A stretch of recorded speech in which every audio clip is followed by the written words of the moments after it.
negativos para el país, porque hemos dado señales muy negativas al resto del mundo. Es decir, hay normas a nivel internacional, han sido muy convocadas, muy invocadas que están establecidas en el Convenio de Viena, que prohíben la acción en espacios consulares o de embajadas que son inviolables, caracterizados por la extraterritorialidad y que no pueden ser afectados por conflictos internos de cada país.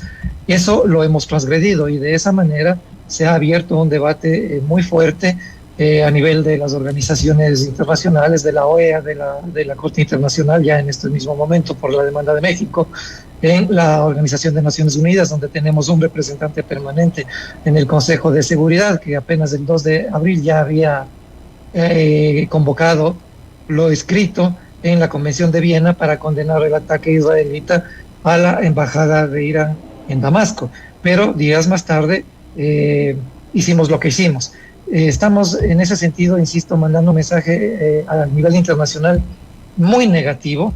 Los demás países nos van a empezar a mirar con mucha desconfianza, porque no somos responsables con lo que firmamos, no somos responsables con el cumplimiento de los acuerdos internacionales, y eso afecta la economía, eso ha puesto en grave predicamento a los migrantes en el Ecuador, ha puesto en una incertidumbre muy severa a los empresarios, a los industriales, a los agricultores, a las personas, a los emprendedores, que no saben qué va a pasar a partir de todo esto con las acciones que de manera internacional se puedan producir y que puedan afectar el aparato productivo ecuatoriano. Incluso independientemente de las decisiones de la Corte Internacional, hay que considerar que México por sí solo tiene una fuerza económica y un poder de influencia regional bastante superior comparado con el Estado ecuatoriano. Esas son las consecuencias, algunas de las consecuencias a nivel internacional de lo que ha producido esta incursión de las fuerzas de seguridad ecuatorianas para extraer de ahí al ex vicepresidente Jorge Glass, aparte de los impactos a nivel interno. De esos impactos a nivel interno, sí, viene su pregunta, Carla. Mucha gente cree que el presidente está demostrando liderazgo, que el presidente está demostrando precisamente que aquí no se puede permitir la impunidad. Bueno, ya traigamos entonces al señor Lecaro, que ya van más de, Luque Lecaro, que ya van más de 2 meses que está fuera del país en medio de graves acusaciones. Operemos de una manera más radical, también saltémonos todos los procedimientos. Pero a eso me voy, ¿a qué costo? En otros casos. ¿A qué costo se quiere ver la situación? Exactamente. Entonces, aquí hay que entender que hay dos estrategias. Hay una estrategia del gobierno ecuatoriano que ya acusaba una curva de caída constante, aunque difícilmente pensaría yo que podría haber volteado los resultados favorables de la consulta popular, pero sobre todo alrededor de las 2 últimas preguntas sí se había empezado, insisto, a discutir fuertemente respecto a la conveniencia o no de favorecer con un voto afirmativo esas consultas. Esa es una estrategia que pretendió y logró desviar la atención del país respecto a la importancia de la consulta popular. De hecho, el 38% de gente todavía no sabe qué es lo que le van a preguntar. Y peor, sabe... Y no solamente eso, yo sé que para el día de hoy ya no se puede divulgar encuestas, ¿no? Pero, sí. y bueno, me voy a permitir citar una porque la multa sería para ellos en realidad, pero digamos, una de las empresas justamente decía que el presidente tiene ahora una aprobación de 68%, que si bien es cierto, su popularidad ha reducido, pero dentro de esta encuesta la ciudadanía veía con muy buenos ojos la sanción, veía con muy buenos ojos la acción del presidente de la República ante irrumpir la Embajada de México. Entonces, sí, eso de alguna forma también nos habla de tal vez el desconocimiento también de las partes diplomáticas, de las partes jurídicas, del respeto que debe tener una embajada, que es el pedazo de un país en otra nación. La gente lo único que percibe es el presidente Daniel Noboa agarró en una embajada ajena a un delincuente. Pero va mucho más allá de la situación. Por eso yo decía, ¿a qué costo es esto que estamos viviendo de cara a la consulta popular? Y también las fuerzas políticas, que eso también es súper importante. Un correísmo que ya le ha declarado la oposición al gobierno de Daniel Noboa. A costa de la ignorancia, Carla, a costa de la ignorancia como usted señala, de ciudadanos que no conocen cómo se manejan y lo delicado que es son las relaciones internacionales, porque pueden facilitar o pueden obstaculizar la inversión que tanto necesitamos aquí en el Ecuador, la credibilidad de la gestión de los gobernantes que tanto necesitamos aquí en el Ecuador, la estabilidad política en términos de la gobernabilidad que se logró con ese pacto que se generó en la asamblea entre ADN, el Partido Social Cristiano, y el correísmo, las dos últimas agrupaciones tocadas fuertemente por las investigaciones de la Fiscalía y que los relacionan algunos de sus personajes, de sus operadores o de sus líderes con el narcotráfico o con el crimen organizado. Entonces se produce una reacción emocional que es absolutamente entendible por parte de muchas personas, pero insisto, que ignoran la importancia de haber hecho lo que se hizo. En este momento tenemos que enfrentar una demanda en la Corte Internacional y este tema puede tomar muchos días, meses e incluso años, porque no son fáciles de resolver. Y hay que recordar solamente lo que pasó en el Ecuador cuando las fuerzas colombianas irrumpieron en nuestro territorio en Angostura y bombardearon nuestro país, a cuenta de que ahí se estaban alojando militantes de una organización irregular, ¿no? Creo, me parece que eran de las FARC. En ese sentido, estamos obrando muy mal, estamos obrando básicamente por los intereses coyunturales. La gobernabilidad con la Asamblea se fraccionó, se ha golpeado fuertemente, eso es indudable, a la Revolución Ciudadana, muchos de sus líderes, y esa es la otra parte de la estrategia a la que yo me refería en principio de esta entrevista, se encuentran en México asilados por un gobierno que siempre les abre la puerta a personas que han sido encausadas o a personas que han tenido algo que ver, que han sido denunciadas, o algunos que hayan sido sentenciados o enjuiciados por actos delictivos juzgados y sancionados en el Ecuador. Es que eso también, perdóneme, es inaceptable. Pues. Es inaceptable. Son personas que ya tienen, por ejemplo, en el caso de Jorge Glass, sentencia condenatoria ejecutoriada y en 2 casos. Podrá tener descendencia alemana, podrá tener nacionalidad de allá, lo que usted quiera, pero también entonces, ¿en dónde queda la fuerza y en dónde quedan las leyes de nuestro país? Si aquí me quieren meter preso, entonces me apego a las leyes de otro país y no rindo cuentas a la justicia. No puede ser. Eso no se puede permitir. Eso da cuenta de que las leyes y las normas de estos convenios y esas organizaciones en sí mismas son muy frágiles, Carla. Pensemos en lo que ha hecho la OEA. De lo que yo recuerdo, solamente una vez expulsó a uno de sus miembros, a Cuba. Y a Cuba no le ha interesado en lo más mínimo volver a la OEA. Se limitan a sanciones que realmente no hacen un impacto muy fuerte en los países que son sancionados, exhortan a que los países en conflicto lleguen a acuerdos lo más rápido posible y que se mantengan los estatutos y las normas vigentes de los tratados que han sido suscritos. En la ONU pasa algo similar.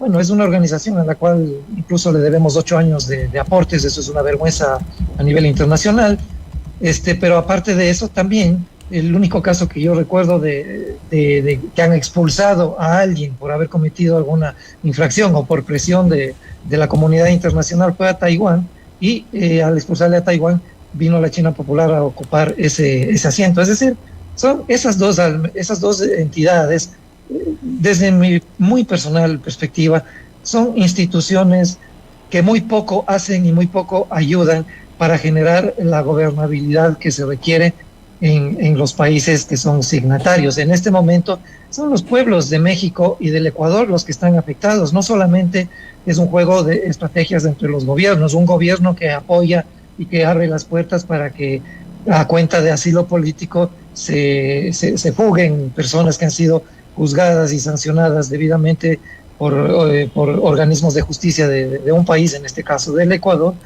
pero que ponen en predicamento también a la ciudadanía de esos países. Como decía al inicio, los migrantes ecuatorianos han sido muy afectados, hasta ahora no sabemos qué es lo que va a pasar con ellos, y el año anterior, Carla, 70,000 personas migraron hacia México y casi 6,000, más de 6,000, fueron deportadas. No sabemos si de ese número muchos se quedaron en México u otros querían pasar hacia Estados Unidos. Es decir, no hay un acompañamiento a nuestra gente, hay una Cancillería absolutamente débil, que no merece el Ecuador.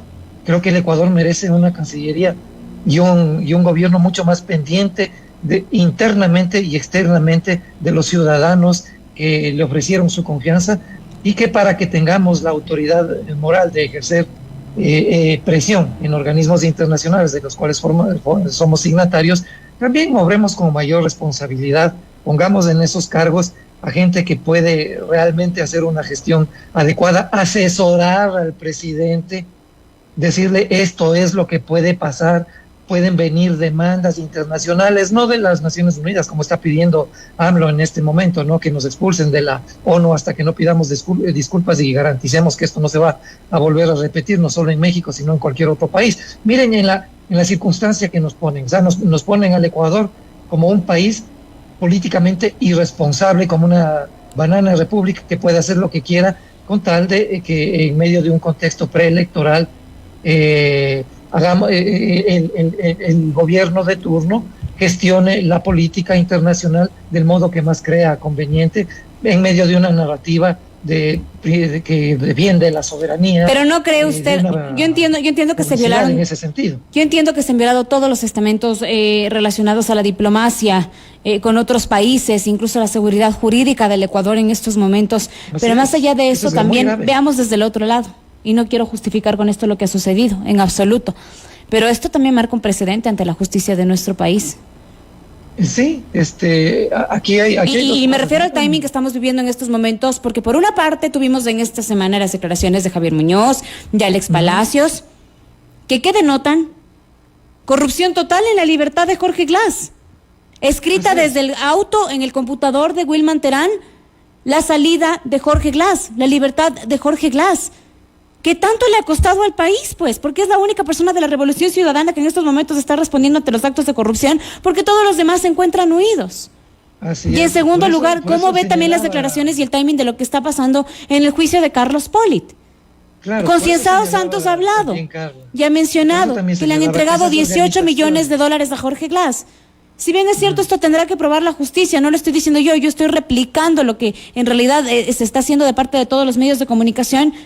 Pero entonces, ¿qué mensaje tenemos? Aquí cualquier persona puede cometer cualquier acto ilícito y quedarse libre como si no pasara nada.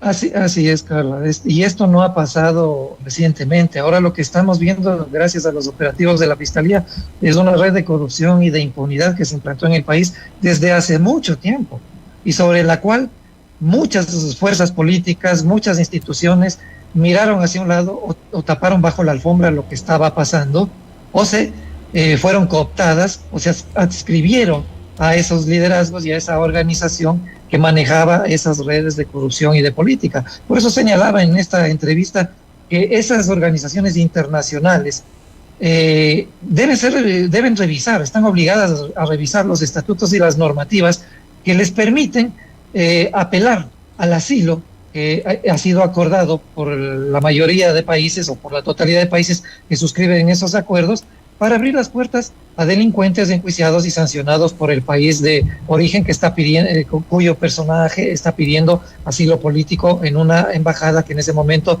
se transforma en un territorio inalienable y que tiene que ser respetado por esas circunstancias. Lo que estamos viendo aquí también es una señal no solamente para la justicia ecuatoriana, para lo que está haciendo, que tiene que ver con la metida de mano en la justicia de organizaciones políticas muy conocidas, que han sido señaladas ya por la Fiscalía a partir de operadores o de militantes o de líderes de esas organizaciones, complicados en medio de este escenario de conflictividad, de denuncias, de corrupción y de impunidad.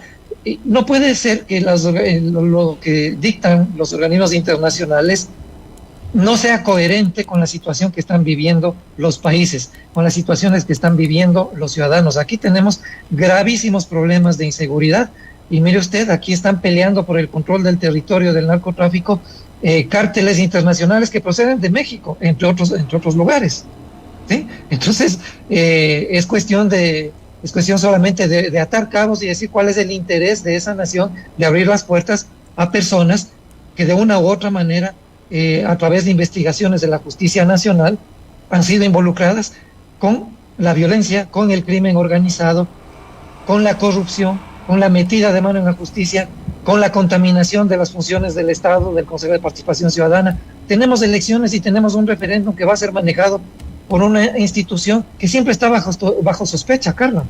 Y los ecuatorianos tenemos que asumir eso como que no hubiera otra forma de hacerlo.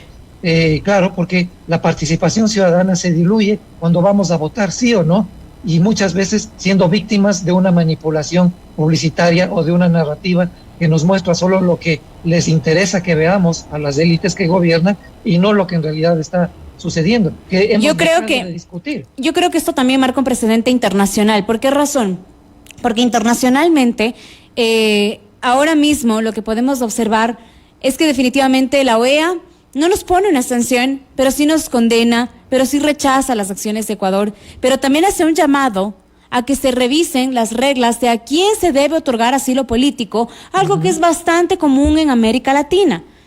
Un panorama que no debe repetirse en otros países y que tiene que también marcar un precedente. Perfecto, yo te doy asilo político, muéstrame las pruebas, ¿quién te está persiguiendo del gobierno? ¿Cuáles son, digamos, esos acosamientos que has recibido? ¿Tienes que deberle algo a la justicia? ¿Por qué razón? Probemos, perfecto. Pero si es que tienes una sanción condenatoria por delante, yo también como país prefiero mantener las relaciones internas y este convenio bilateral que podría existir a largo plazo a tener que inmiscuirme en algo que no es asunto mío, como lo que está pasando con México. Se apropió de algo que ni siquiera les corresponde.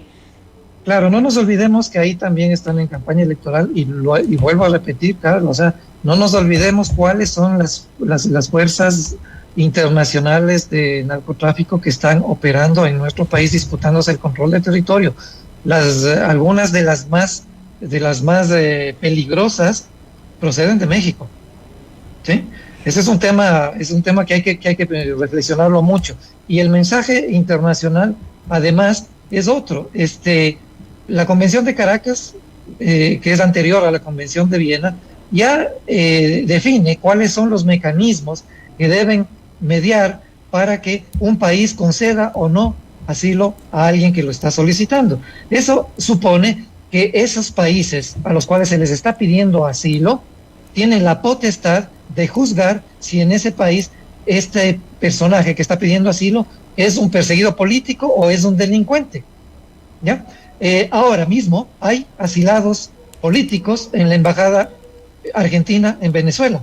El mensaje que le hemos dado con la acción que tomamos en la Embajada de México es, oigan, ustedes pueden hacer lo mismo, que no va a pasar nada, más que la mayoría de países les condenen, les exijan que se pongan rápidamente de acuerdo entre los afectados, y aquí no ha pasado nada.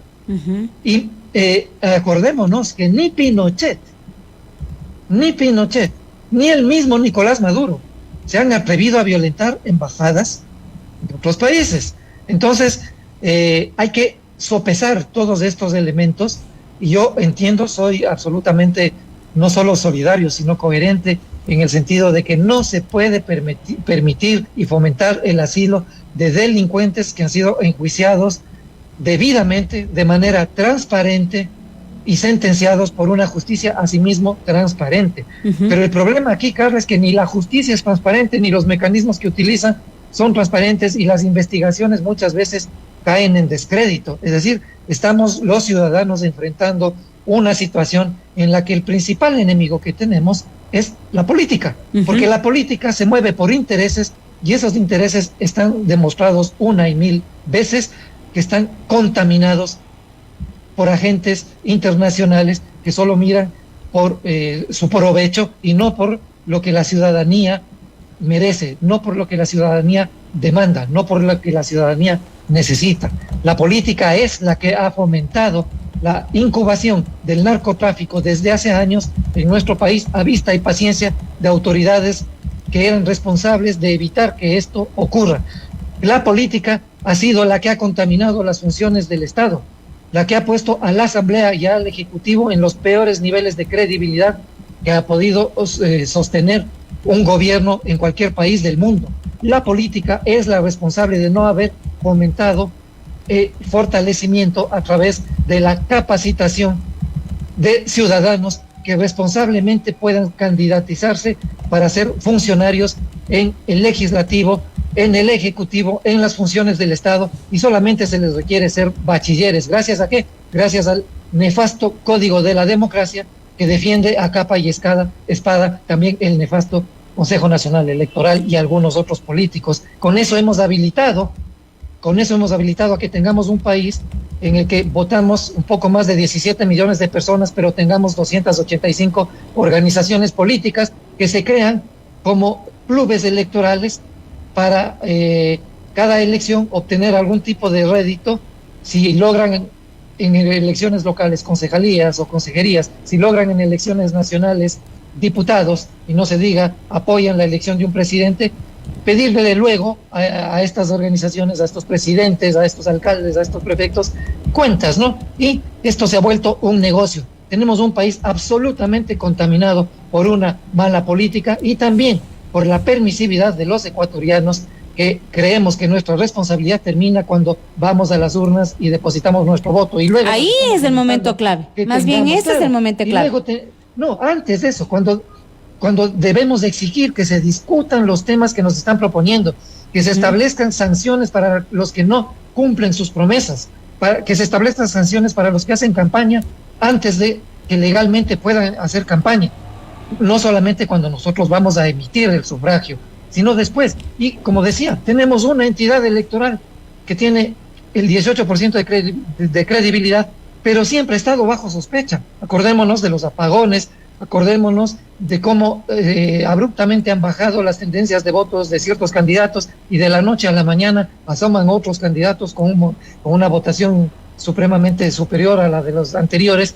Y no nos olvidemos cómo está integrado ese organismo electoral, por qué miembros de qué partidos políticos están integrados. Entonces, ¿con qué confianza los electores podemos ir a votar y creer que aquí las elecciones van a ser totalmente transparentes? Yo, en lo personal, creo que eso no pasa y creo que muchos ecuatorianos somos conscientes de ello, pero tampoco caigamos fácilmente en la narrativa que nos ofrecen estos grupos de estas élites y que nos inducen a no solamente a opinar, sino a generar corrientes de posicionamiento político que favorecen no los intereses de nosotros, los ciudadanos, sino los intereses que están en juego en distintas élites. Lo que nos está pasando aquí en el Ecuador le está pasando a México y le está pasando a muchos otros países. Esos gobiernos de muchos otros países han operado a partir de campañas permanentes de publicidad, de comunicación, para instalar populismos en la conducción del Estado, populismos no solo de izquierda, entre comillas, sino también de derecha. El populismo no solamente es una enfermedad de la izquierda, también se produce en la derecha, ideológicamente hablando. Y los ciudadanos no atinamos a ver qué hacer. Creo que hay una enorme responsabilidad de cara a la consulta popular y a las elecciones del 25 para que los ecuatorianos miremos al pasado, miremos lo que está ocurriendo en el país, qué líderes políticos, qué movimientos políticos por lo menos se han condolido de la situación de nuestros migrantes, de la situación de crítica del medio ambiente en la Amazonía por la extracción petrolera o la extracción minera, de nuestros empresarios, de nuestros industriales, de nuestros emprendedores, de nuestros agricultores afectados por medidas económicas que vienen produciéndose a lo largo del tiempo, faltando a las promesas que se hacen siempre en campaña electoral de no subir impuestos, de no incrementar la aportación al seguro, de no tocar el seguro social. Todo lo que nos han ofrecido ha sido borrado con el codo. Y es hora de que los ciudadanos también asumamos nuestra responsabilidad en poner a estas personas en el lugar en el que están tomando las decisiones que no son las que deberían ser habilitadas para bien de todo el país y no solamente para el bien de quienes los han puesto en las situaciones decisionales de las que ahora gozan. Me quedo con eso, agradeciéndole muchísimo a Gustavo Isch por acompañarnos. Creo que los ecuatorianos tenemos un deber muy importante de cara a la consulta popular y prepararnos, porque esto es una primaria, como han dicho algunos, para las elecciones del 2025. Así que les deseo una excelente jornada y gracias por acompañarnos con sus criterios.